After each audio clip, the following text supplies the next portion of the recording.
you have ever wondered when you should start the retirement planning process, you're not going to want to miss today's video.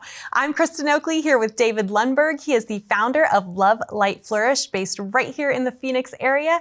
David, it's great to be with you. I'm excited to have this conversation with you today. Thank you for having me here. I can't wait. Thank you. Absolutely. So this question of when should I consider starting retirement planning? How do you go about answering that for folks? No, it's a great question. So many people just assume it's age 65 because of Medicare is the most common age. But to us, it just comes down to finding out from the client or the person, how much money do you want or need in retirement? So if someone wants $70,000 a year, then it's our job to kind of reverse engineer that to find out when could you retire earlier or when could we hit that number for you.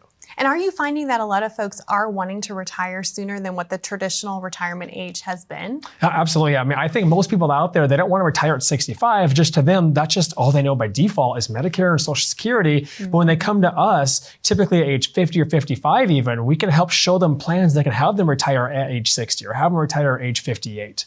What is the typical average age of the people that you're able to help and serve the most when it comes to retirement planning? Yeah, I would say typically someone age 55 plus or minus in that age range, because they come to us and they say, hey, I want to retire in 7, 8, 9 years. But at age 55, when they come to us, a lot of times we can help them retire by age 59 or 60 by showing them these tactics that they just never knew about. So what are some of those strategies that you're able to employ for folks as you work with them, obviously in their early 50s and beyond? Yeah, so the biggest thing is, and when you're retiring, you no longer have money coming in, so you want guaranteed income streams or guaranteed cash flows that come as well. So in addition to just Social Security benefits being one stream, we help them find other streams of guaranteed income that way they can have an extra paycheck every month as well.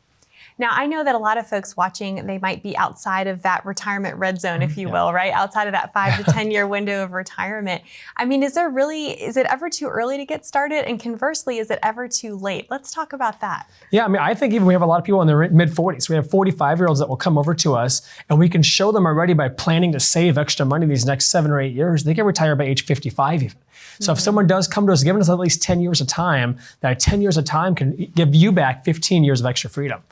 On the other side, if someone is, say, 70 plus, there are a lot of tactics we just can't utilize because they don't work for someone that has less time on their side still. Right. So really what I'm hearing is there's never been a better time to get started, right? It's never too soon to get started on this You don't know what you don't know. So you have to ask something because you just don't know what else is out there. What are you finding are some of the other strategies? Maybe, I know you engage in tax planning with your clients. What are some things that folks maybe aren't necessarily aware of that they become aware of once they start this planning process? I think the biggest thing is, I came from Charles Schwab and Merrill Lynch for many years at the big brokerage firms where it's all about stocks, ETFs, and mutual funds, but they never talk about annuities. In particular, fixed indexed annuities are a big misconception out there. So we love showing people, and in our classes we teach and other advisors, what a fixed index annuity actually looks like, how it actually works, and how it could be one piece in your overall portfolio to give you some guaranteed protections and peace of mind in addition to the typical stocks and ETFs. And I think that's really important to point out because I know, having worked in that previous world as well, that it's a very one-sided conversation typically, right? It is, yeah. Many people aren't aware of how the brokerage of banks and then the insurance companies are all different and what they all specialize in. So if you have someone like us as a true fiduciary that's non-captive, we use all the pieces, we educate everyone on pros and cons on them to see what really works for you. Right. Well, to this question of when should you consider retirement planning, what do you want to leave our viewers with? Yeah, I mean, I would consider doing it now. Make that free consultation. You never know what's going to be out there or what's really best for you. And again, you don't know what you don't know. So go to that free workshop class that we always have. Sign up to our online as well, or just call us. Wonderful. David, thank you so much. To help with all of your retirement planning needs, we encourage you to reach out to David and the team of Love Light Flourish. You can do so by calling the number that you see below.